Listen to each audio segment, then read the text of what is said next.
Olá, vamos começar mais um Não É Bem Assim.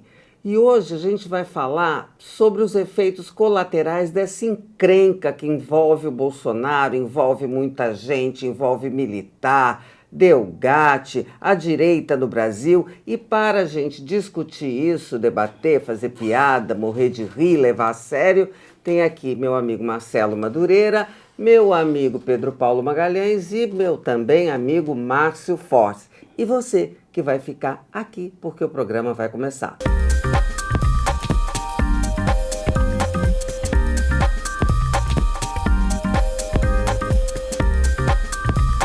Não é bem assim, está todas as quartas-feiras aqui no canal da Dora Kramer e também pode ser acompanhado, escutado, ouvido, visto em todas as plataformas de podcast. Portanto, não esqueça de dar o seu like, né? E também compartilhar com os amigos, avisar, tem um programa bom de política com a Dora Kramer e os amigos dela toda quarta-feira ou no dia, na hora que você quiser, claro, isso aqui é internet. Portanto, dona Dora, o que temos para hoje? Menino, hoje a gente vai fazer uma variação sobre o mesmo tema, porque é um tema que tem muita... Pedro Paulo estava chamando aqui de muitos tentáculos. Já sei. O que é? E o cordão dos bolsonaros cada vez aumenta mais. Afunda mais, Marcelo. Então vamos de novo. Já sei. Ah. E o cordão dos bolsonaros cada vez afunda mais. É isso? É isso, é isso. Jamais sairia da sua boca uma coisa dessa vulgar. Tão vulgar, tão reles. Agora, em falar em vulgaridade, coisa reles, não é? É todo esse esquema que está envolvendo o Bolsonaro e muito mais gente. E tem muita coisa, quer dizer, tem a parte cômica, né? Mas tem a parte séria, tem a parte criminosa, tem a parte política. E é isso que a gente vai debater hoje. Por exemplo, tinha aqui eu tinha notado, o Marcelo tinha sugerido, qual é o destino, o que acontece com Bolsonaro, com tudo isso em volta dele? Porque tem uma pergunta, a pergunta mais corriqueira é, Bolsonaro vai preso, Bolsonaro não vai preso? Não dá para adivinhar, não dá para saber. Eu particularmente acho que vai ter uma hora que vai. A coisa toda está caminhando para isso, mas acho que essa hora não está tão perto assim. Por quê? Porque os órgãos de investigação não estão querendo repetir os erros que levaram ao desmonte de várias operações. A uma e mais conhecida, a Lava Jato. Então está sendo feito, esse cerco está sendo fechado com todo cuidado, muito bem amarrado, para que ele, não que seja imune, porque nada é imune, né, contestação, mas que não seja tão fácil desmontar. Agora, essa preocupação, preocupação, dá para chamar de preocupação, com o que vai acontecer com o Bolsonaro e qual a consequência, que o Bolsonaro, a pessoa, é uma coisa, ok, mas o que essa pessoa, sendo atingida mortalmente na política, o que acontece? Qual o efeito disso para o Brasil, Marcelo? Olha, eu acho o seguinte, não se pode menosprezar de maneira nenhuma a capacidade de invenção da direita no Brasil. E eu vejo, a direita é uma força política, é um componente político importante, né? Tanto quanto a esquerda, o centro e tal. O que eu percebo na direita que vai rolar é que ela vai deixar o bolsonarismo se desidratar e vai procurar se transfigurar, né? Se materializar num outro político, que pode ser o Caiado, de Goiás, pode ser o Tarcísio, de São Paulo, pode ser o Zema, de Minas Gerais, o outro que apareça. E também o que eu acho curioso, até para colocar aqui na mesa, como é que fica na questão da direita o envolvimento, digamos assim, dos militares.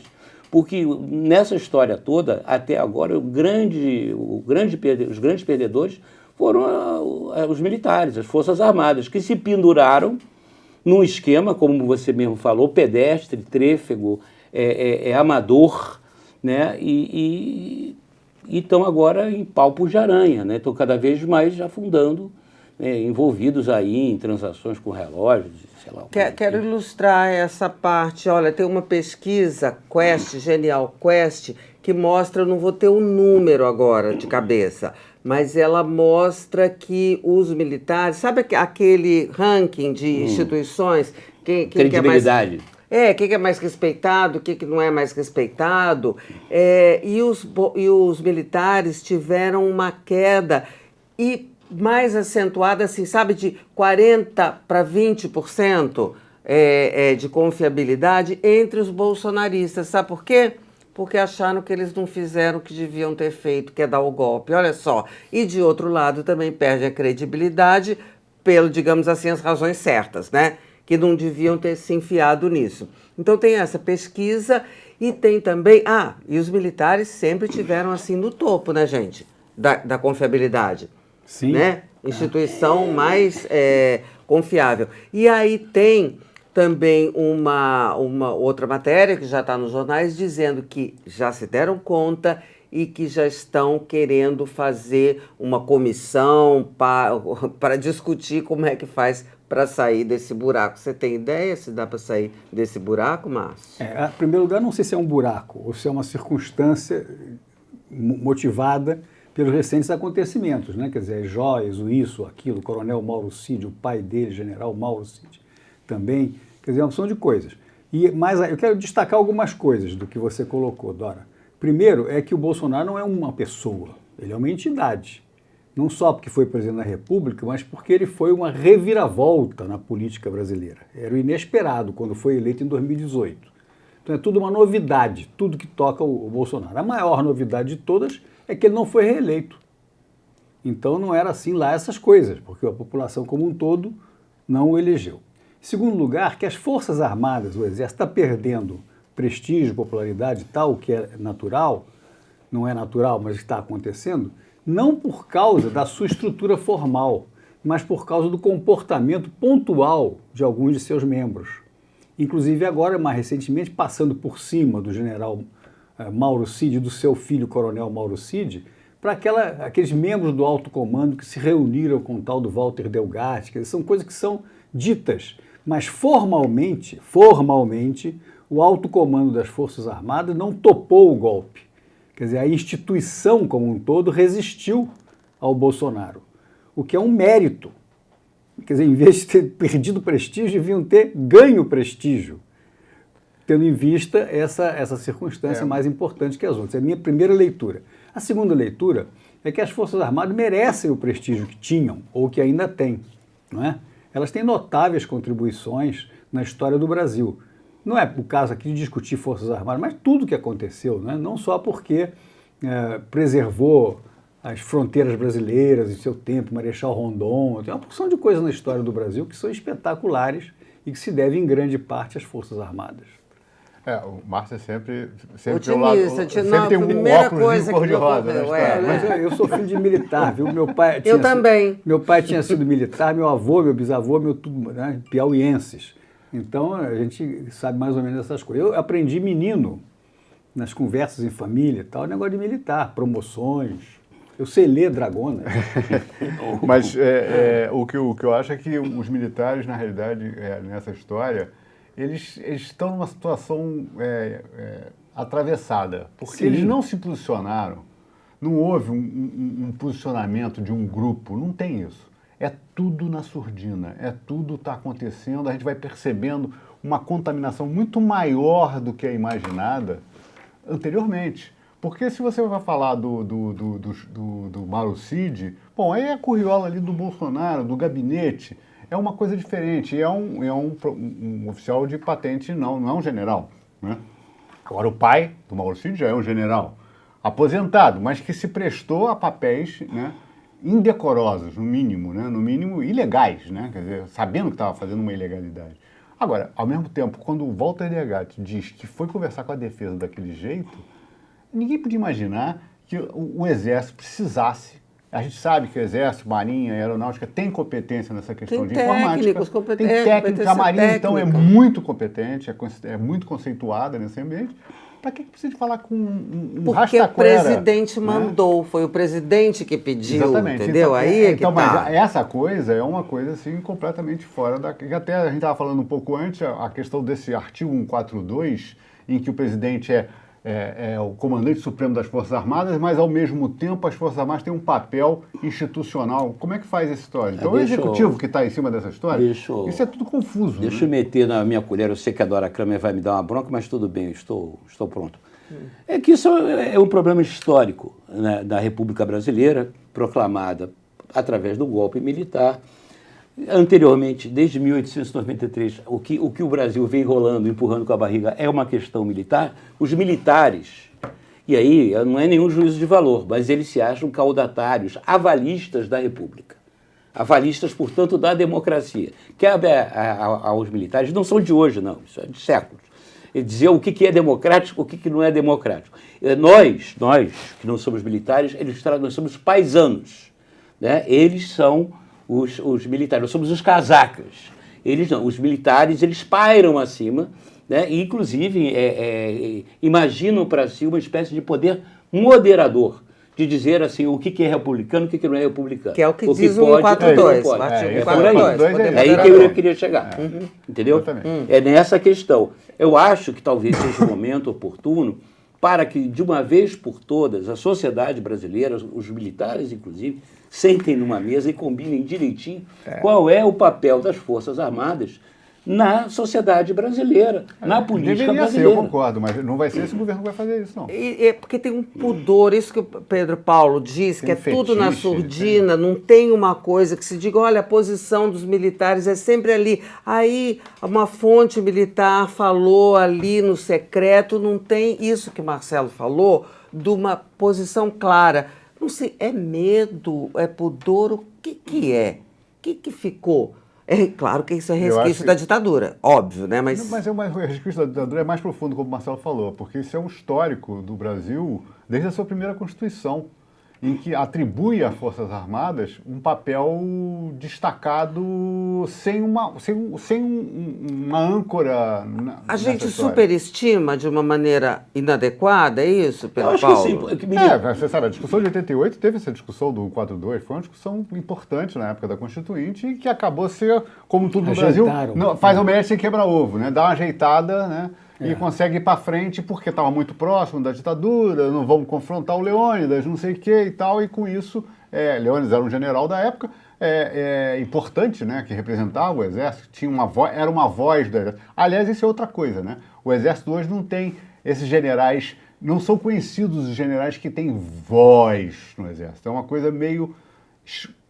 Já teve isso no passado. Acho que a gente viveu isso muito por causa da quando eles eram governo. Eles eram governo. Então Castelo Branco, né? O presidente Castelo Branco, quando era presidente, general, portanto, Castelo Branco, baixou lá uma resolução interna que limitou isso.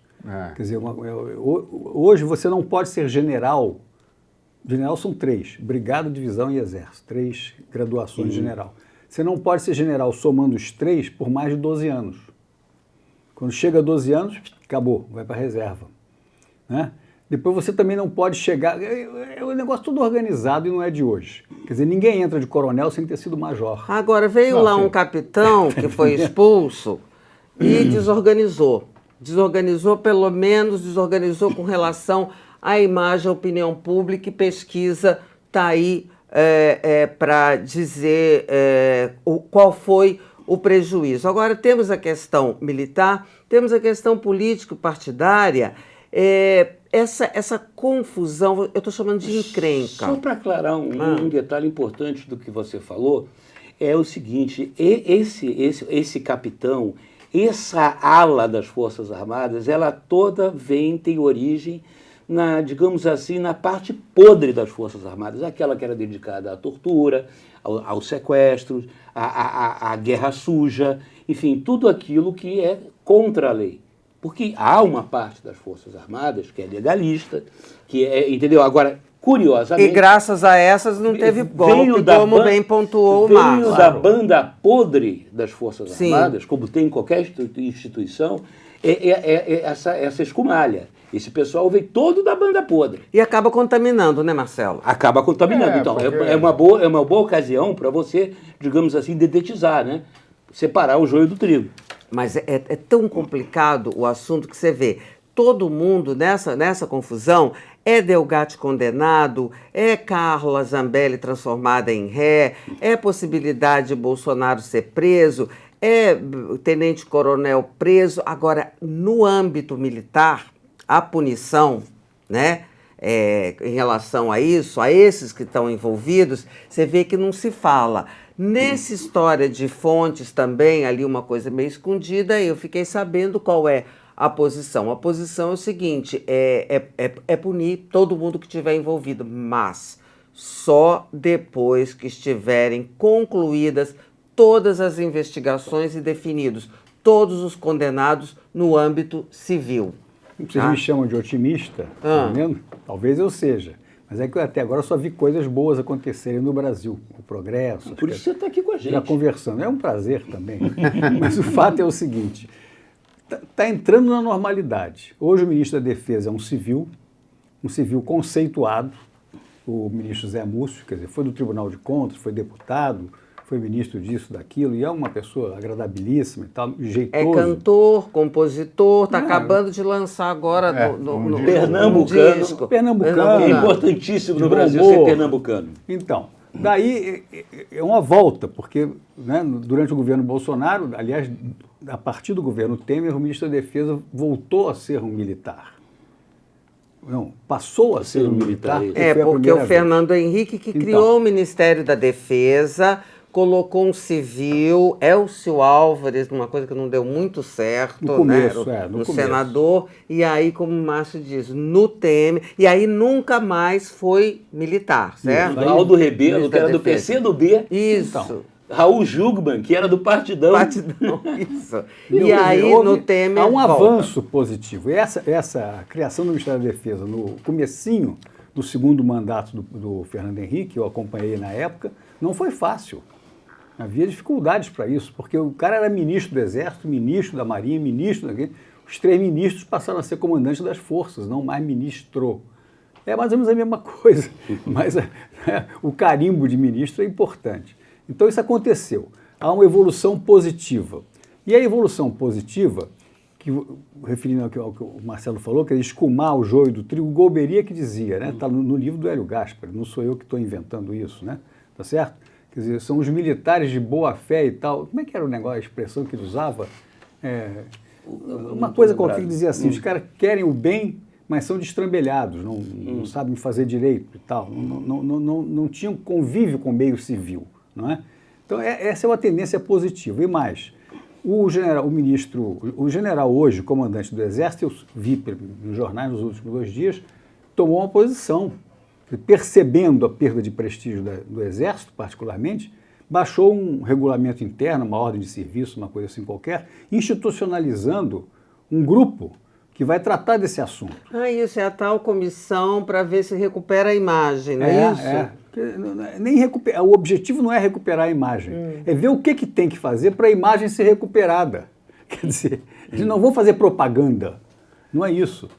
É uma coisa de mostrar para que servem as Forças Armadas, isso, aquilo, que é um bom começo, que pode ser que cheguem a conclusões importantes, não é? É uma boa Nesse sentido. pergunta, num mundo contemporâneo, para que servem as Forças Armadas? Mas isso é uma questão que lá no âmbito deles, eles discutem o tempo todo, entendeu? E tem uma porção de questões ligadas a isso. Não é fácil definir. O país pode não ter Forças Armadas? Nenhuma? Como é que Não pode? tem o menor cabimento Então, isso é um já que tem anarquista e que custa caro... Não, você está... Se você olhar nossas Forças Armadas para ver aquele melancólico desfile de tanques... Isso aí é um incentivo da banda podre, como você mesmo estava dizendo. Lá na frente do Bolsonaro. Agora Aquilo tem foi um uma papel. bolsonarada. Aquilo foi uma Bolsonarada, tem um. Pronto, acabou. Ó, Eu acho que é uma instituição que precisa realmente se modernizar. Na realidade, eu acho que esse ocultismo, né, que eu estou falando, essa dificuldade de você saber como é que aquilo funciona, é uma falta de preocupação com os tempos atuais. Né? Mas Porque eles podem tratar disso. Sim, porque a transparência hoje é uma coisa assim, corriqueira, não tem como evitar. Né? É uma coisa que tem que parece ser... que eles resistem, Resistem, né? A entrar nessa era da transparência é uma porque coisa. isso põe em xeque, inclusive, o papel de várias tarefas que as Forças Armadas têm para fazer. Né? o- Hoje elas deixam de ter sentido, elas O passam a não ser Brasil tão tem relevantes. uma entendeu? costa, só a costa do Brasil é imensa. E é notório que a Marinha não tem os recursos necessários para patrulhar minimamente a costa brasileira. E eu não falei das fronteiras secas, que são ainda muito maiores e que a responsabilidade das Forças Armadas é por onde passa o contrabando, as armas, enfim, tudo que é de ruim, de feio e de legal, vai pelas fronteiras secas também. Quer dizer, isso é missão das Forças Armadas, que eu acredito que não tem os meios necessários para fazer esse trabalho direito. Tá aí, é uma boa discussão. É uma discussão pertinente. Isso não tem nada a ver com política institucional, com o Congresso, com o Legislativo, com o Judiciário. Não tem nada a ver com o Executivo. E é uma função das Forças Armadas. Tudo que está se falando aqui nos leva ao seguinte: é muito necessário uma rediscussão, definição de papel das Forças Armadas, e o Pedro Paulo disse assim, mas eu não acredito que vai ser nesse governo. Por quê, Pedro Paulo? Porque eu acho que, na minha visão, o Lula tem um fetiche com os militares. Ele tem uma preocupação constante, até pela situação que ele viveu, no primeiro governo, vai ser aceito, não vai ser aceito, vão se revoltar contra mim. O exemplo do João Goulart ter tomado um golpe, então, ele sendo de esquerda, tem toda essa história, então faz ele ser extremamente cuidadoso, né? Extremamente...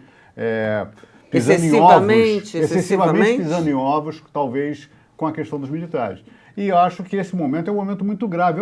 Para mim é muito grave porque você olha, o Delgatti, né, salvou o Lula. Né? Isso. E o Delgatti virou associado ao Bolsonaro. Contextualiza só rapidão, então, explica para o pessoal. O Delgatti salvou o Lula. Por quê? Porque ele, pelo que ele foi condenado a 20 anos de prisão anteontem, foi por causa disso que o Lula acabou saindo da cadeia.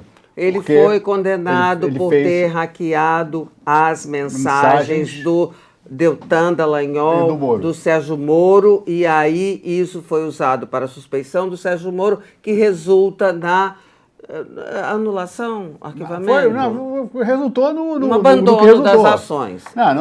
No cancelamento das ações. Né? Cancelamento das ações. Ninguém foi inocentado. Com um detalhe, essas provas foram consideradas ilegais. No entanto, isso foi dito por um ministro do Supremo Tribunal Federal, eram ilegais, mas foram usadas para reformar a sentença. Elas não foram usadas. Você usou, quando a gente estava batendo um papo antes de começar, a expressão, elas foram declaradas, porque não se usou formalmente, mas na manifestação dos votos do ministro no julgamento da suspeição, pelo menos 2, Marcelo, que eu estou lembrada, tá? Usaram e fizeram referências a essas provas ilegais. Provas ilegais, pelas quais o Delgatti acaba de ser condenado a 20 anos, já está preso. O mesmo cara que, como diz Pedro Paulo, salvou o Lula, é por causa do Delgatti, né? Que o tal hacker de Araraquara, e aí se usa a pobre da Araraquara como sentido pejorativo, todo né? respeito, Dona Ruth Cardoso Araraquara, o escritor Inácio de Loyola, as meias Lupo. Respeito para Araraquara, por favor. Pois é, mas se usa isso num sentido pejorativo. Esse mesmo cara tem as portas do Palácio da Alvorada e do Ministério da Defesa abertas pelo então presidente da República. Quer dizer, é uma loucura. Essa encrenca toda muda o jogo na política, muda o jogo no Brasil? Lancei, vamos lá. Não, isso mostra... Eu acho que vai deteriorar a posição do Bolsonaro com mais rapidez, a meu ver. Essa deterioração muda o jogo? Muda o jogo, porque você vai ter uma direita diferente. Você vai ter uma direita que não vai ser a direita... Nós devemos ao Bolsonaro, nós todos devemos ao Bolsonaro ter destampado a direita. Foi. Ela estava guardadinha lá em algum lugar, veio o Bolsonaro... envergonhada. Destampou. A direita que antigamente, não gostando, votou no Aécio Neves... Votou no Serra mesmo, imagina. Votou no FH. Votou no FH. O FH era mais ameno que o Serra, de uma certa forma, né? Para esse efeito. Mas, enfim, essa turma toda, a direita inteira estava escondida. Ela tinha votado antes no Collor. Não deu certo, tá certo? Aí topou esse período todo. Mas não existia organicamente, né? Ela passou a existir organicamente como direita agora. E verbalmente também, ela era tinha todos os apelidos possíveis, menos direita. Claro, então...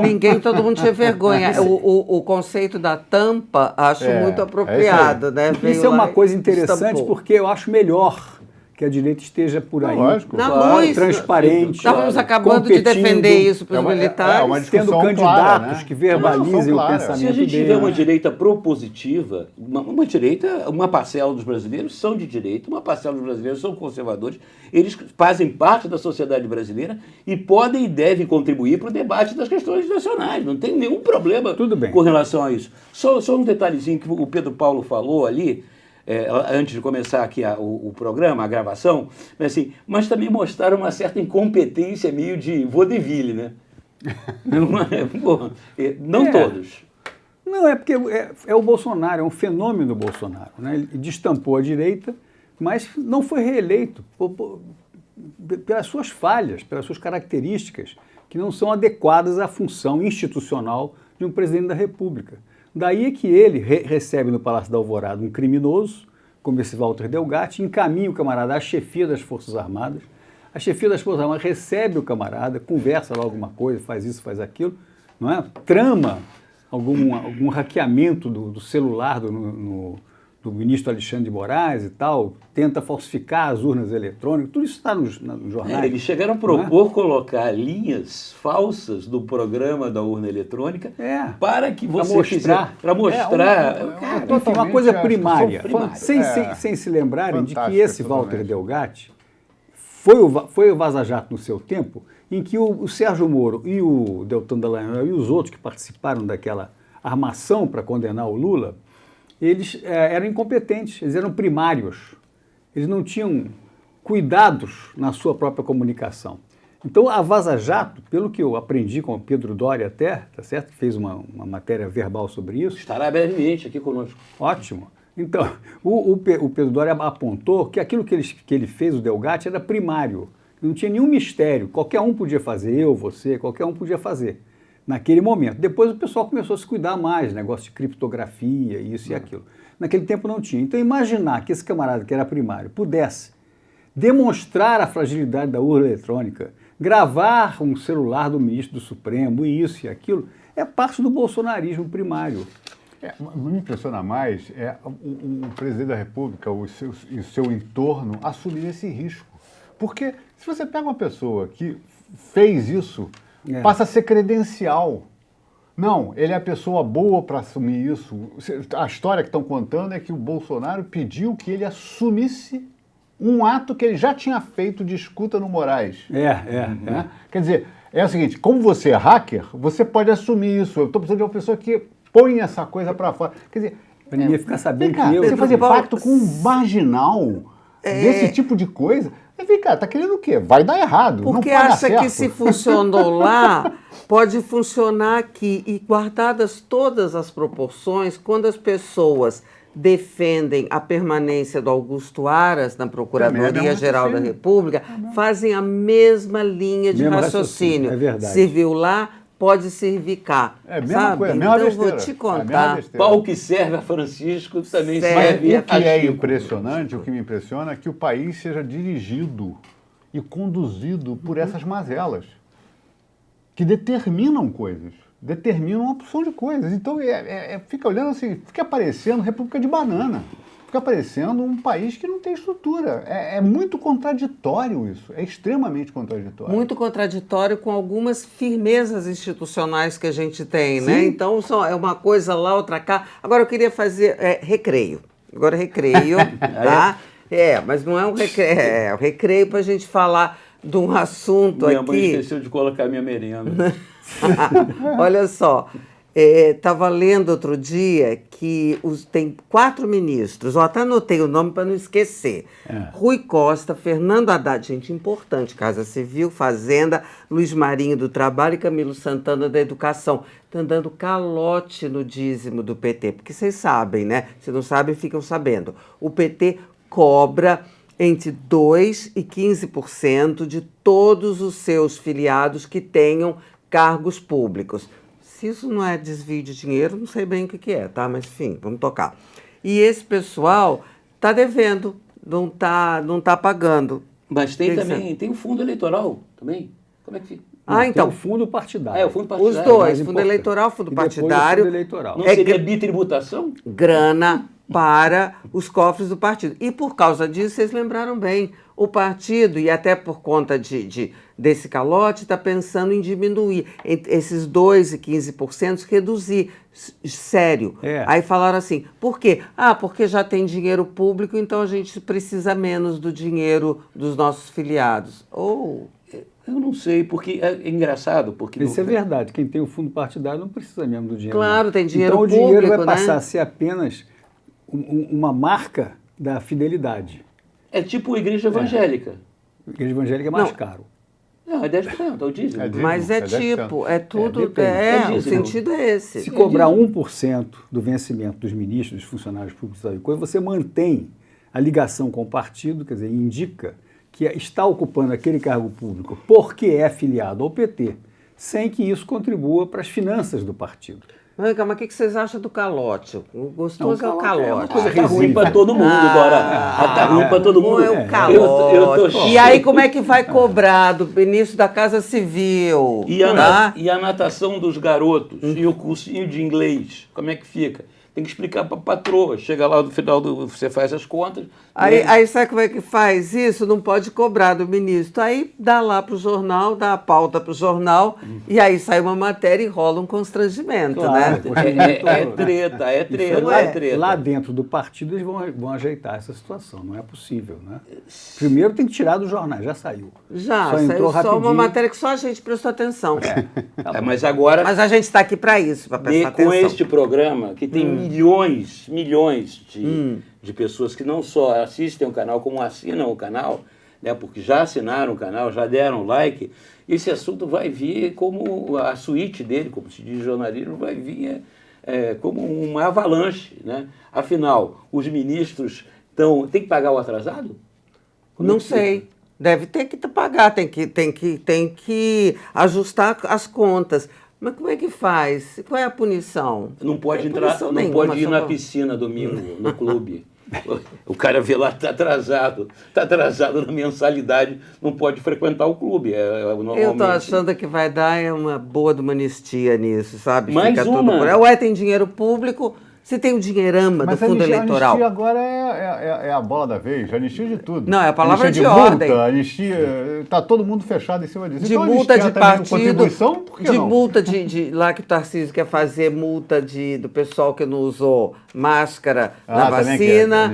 Enfim, é anistia para todo lado. Tem anistia lá da JBS também. Oi? Anistia. Não, Pedro Paulo está píssico com essa história da multa da JBS, com toda a razão, que ele está falando disso desde da semana passada. Quantos bilhões? De 10 para 3, uma coisa desse tipo. Redução brutal. 70% de redução. É parte desse bilhões. Não, e sem passar por ninguém, assim, uma canetada do MP, que não é juiz de nada. Foi um recálculo, né? Uma coisa maluca.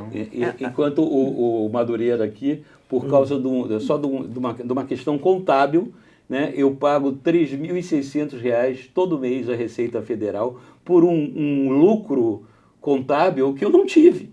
Quer dizer, de fato eu não tive. Contabilmente ele existiu, mas eu não tive. É uma coisa kafkiniana. É paradoxal, mas eu pago. E tem que pagar, eu vou pagar 60 mensalidades. 5 anos da minha vida. Isso é uma coisa bíblica. Isso é bíblico. Enquanto isso, é porque eu não sou da JBS. Eu acho que eu devia, entendeu? Eu devia se filiar à JBS. Nem é dirigente de partido. Se a Receita Federal, muito gentilmente, que eu sei que eles assistem também ao nosso programa, quiser me perdoar, ou mesmo dar 70% de rebate nessa dívida, eu constrangidamente digo logo que aceito. Tá bom.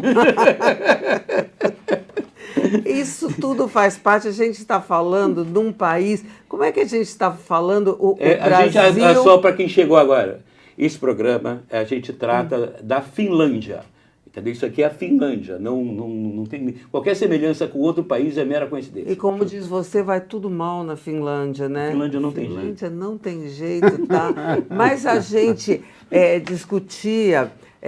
tudo isso que a gente está falando, as inconsistências, as incoerências, as maluquices, isso faz do Brasil, como é que você dizia, Pedro Paulo, lá antes, do Brasil, é mais sofisticado o que você falava do que essa coisa de que o Brasil não é para iniciante, que não é, né? Ah, as coisas são todas embaralhadas, são todas intrincadas, são todas muito... umas são ocultas, outras são incompreensíveis, né? A legalidade e a ilegalidade é de ocasião. É cheio de características muito difíceis até de entender. Mas desculpem, né? Acho formidável. Acho que o Brasil é o Brasil. Entendeu? Mas você chama um cara para Você é a Finlândia? Não, a Finlândia tem nada a ver conosco. Eu prefiro comparar com o México, com a Colômbia, com a África do Sul, com a Etiópia, com a Nigéria. Ele é complexo. Entendeu? Com a Indonésia, mas a complexidade com a Malásia. vai do geral. Países da mesma de dimensão semelhante, de afluxo. A população da Finlândia não aumenta há 50 anos. A do Brasil dobrou. Quando eu falei da Finlândia... Mais do que dobrou. Era só uma piada. Era uma piada assim, era só uma piada. Era uma ironia. Claro. Era uma ironia, não era para ser levado como eu levei. Olha, não, mas eu só quero falar um negócio que o Brasil é de uma complexidade, porque ela vai... Espetacular. Espetacular. Mas quando você chama um cara para consertar a tua pia que está pingando, ele olha para a tua cara, olha para em volta para fazer a avaliação do seu patrimônio. É só tocar a retorta, né? Não é bem assim. Não é bem assim. Pois é, e não sendo bem assim, eu quero dizer sobre o Brasil, sabe o que é? É, sobretudo, divertido ser brasileiro. Eu costumo dizer que se esse negócio de reencarnação for verdade, eu quero ir lá no guichê, onde a gente pede as condições, e eu quero voltar de novo para cá. E aqui, não é bem assim, é que você vai ficar com a gente, vai ouvir agora o que tem a dizer Marcelo Madureira sobre isso. As recomendações usuais, só aproveitando, a Dora quer voltar a viver no Brasil, porque ela não nascer e viver no Brasil, porque ela não mora em Taguatinga, que não pega 3 horas de ônibus. Não, eu quero nascer de novo no Leblon. Nós vivemos numa bolha, né? Você também, nós vivemos numa bolha, e que em volta tem o resto do Brasil, que a gente não faz a menor ideia do que é. Essa é que é a verdade, por isso que você vai continuar assistindo esse nosso programa aqui, todas as quartas-feiras, vai dar o seu like, porque esse realmente é um programa muito bom, não é bem assim, é um programa contra a polarização, é a discussão de uma maneira, digamos, até bem-humorada, mas de uma maneira, assim, muito livre do que é essa nossa realidade, desse estranho país que nós moramos, a Finlândia, cuja capital é Buenos Aires. Quarta-feira que vem estaremos aqui novamente. Não se esqueçam também de compartilhar, né, e assinar o nosso canal e nos escutar também em todas as plataformas de videocast e podcast.